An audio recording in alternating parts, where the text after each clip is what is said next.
It is with a profound sense of privilege and an almost mystical reverence that I examine the trajectory of Paul Klee, a master whose work resonates not merely as a milestone in the history of modern art, but as an invisible treatise on the genesis of form and the birth of chromaticism in the artist's consciousness. In undertaking to rewrite his story with informational density and a more erudite tone, I feel compelled to begin this reflection exactly where Klee began his creative adventure, at the absolute beginning of graphic expression, at the point. This is not a studio anecdote or superficial witticism, but the most succinct and, paradoxically, most comprehensive definition of the aesthetic adventure itself. A line is a point that went for a walk. This apparently simple maxim encapsulates the philosophy of a Swiss visionary, born on December 18, 1879, in Münchenbuchsee, on the outskirts of Bern. Klee's birth context is crucial to understanding the foundation of his visual syntax. He was born into a house where music was not merely a pastime or secondary activity, it was the mother tongue, the primary language that would forever shape his perception of the world. His father, Hans Wilhelm Klee, German by birth and a singing teacher at the State Seminary in Hofwil near Bern, brought with him not only the Germanic musical tradition, but also the German citizenship that Paul would inherit, an apparently bureaucratic detail that would have dramatic consequences decades later. His mother, Ida Marie Frick, was a talented pianist who had studied at the Stuttgart Conservatory. This immersive environment, this daily score, paved the way for what many predicted would be his inevitable destiny: musical virtuosity. The Klee household reverberated with scales, arias, and sonatas from the early morning hours until dusk. Young Paul grew up immersed in an atmosphere where every object seemed to vibrate at specific musical frequencies, where silence was merely a pause between sonic movements. At age 7, he began violin lessons with Carl Jahn, and demonstrated from early on an exceptional talent that suggested a promising career as a concert performer. Indeed, Klee was no mere amateur. At 11 years of age, he was already performing with orchestral ensembles in Bern, serving as an extraordinary violinist in the Bern Musical Society. His technique was impeccable, his interpretation sensitive and mature for his age. However, while he tuned his bow and dedicated himself to the rigorous discipline demanded by classical music, he cultivated a parallel existence, a secret life that manifested itself in the intervals between rehearsals and in the margins of musical scores.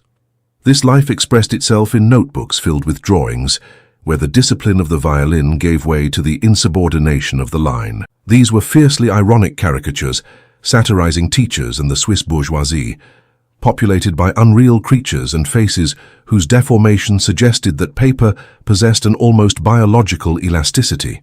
These early drawings revealed a sharp, observant spirit, capable of capturing not only physical appearance, but the psychological essence of his models, distorting it through a filter of mordant humor and social criticism. The dialectical tension between the mathematical order of music and the inherent risk of drawing shaped Klee's adolescent identity crisis. To be a violin virtuoso, following the safe and respectable path of classical music, or an unfettered painter, navigating the uncertain waters of visual creation.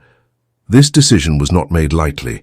For years, he oscillated between the two vocations, aware that each choice implied significant renunciations.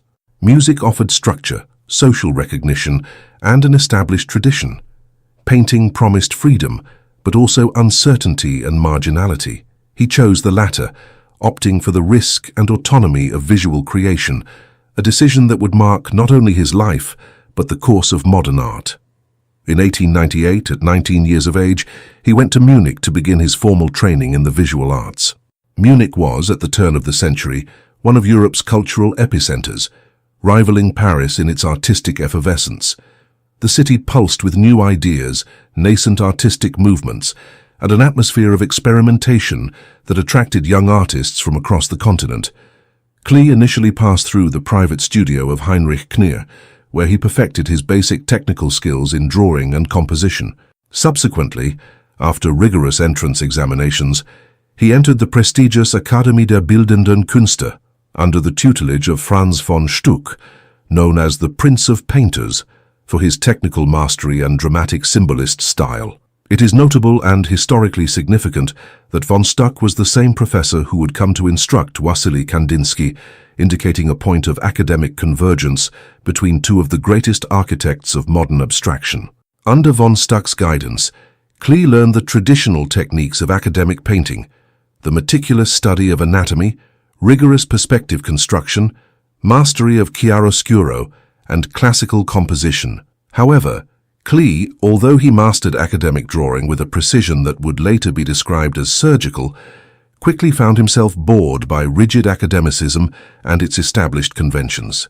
His creative compass was shifting, and this transformation was meticulously recorded in his notebooks, which functioned as laboratories of ideas where he experimented not only with visual forms, but with philosophical concepts about the nature of art. The aphorism that marks this conceptual inflection is one of the pillars of his aesthetic theory.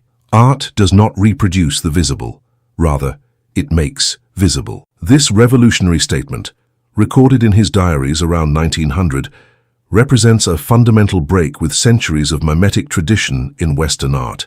This statement is an invitation to philosophy, more than a simple artistic declaration, and deserves detailed scrutiny to understand its revolutionary depth. If art must make visible that which is inherently invisible, the inner rhythm of objects, the fundamental structure of the universe, pure thought, the forces that shape reality, then mere mimetic reproduction of nature becomes not only a fruitless task, but a fundamentally misguided one. It is a fascinating paradox that reveals the complexity of KLEE's thought. While he theorized about the need to transcend the visible, he drew with the control of a surgeon, mastering the line with almost insulting precision. The line was simultaneously his tool of metaphysical investigation and aesthetic insubordination, evidence of his musical discipline transposed to paper, where each stroke carried the same intentionality as a note in a musical score. Despite his incontestable mastery in handling the line, KLEE harbored a profound distrust of color, a limitation he recognized with painful self-awareness.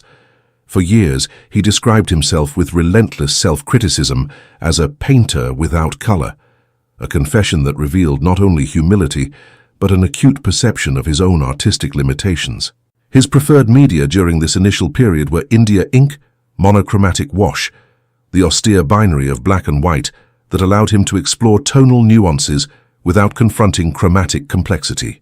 Between 1903 and 1905, this preference for the negative, for pure line over chromatic effusion, culminated in his first recognized series of masterpieces, the series of etchings titled Inventions. These small engravings, executed with impressive technical mastery, were as fierce as they were intimate in their vision. In them we find fragile acrobats balancing on invisible wires, melancholic masks that seem to contemplate existential void, and cutting social satires that expose the hypocrisies of bourgeois society.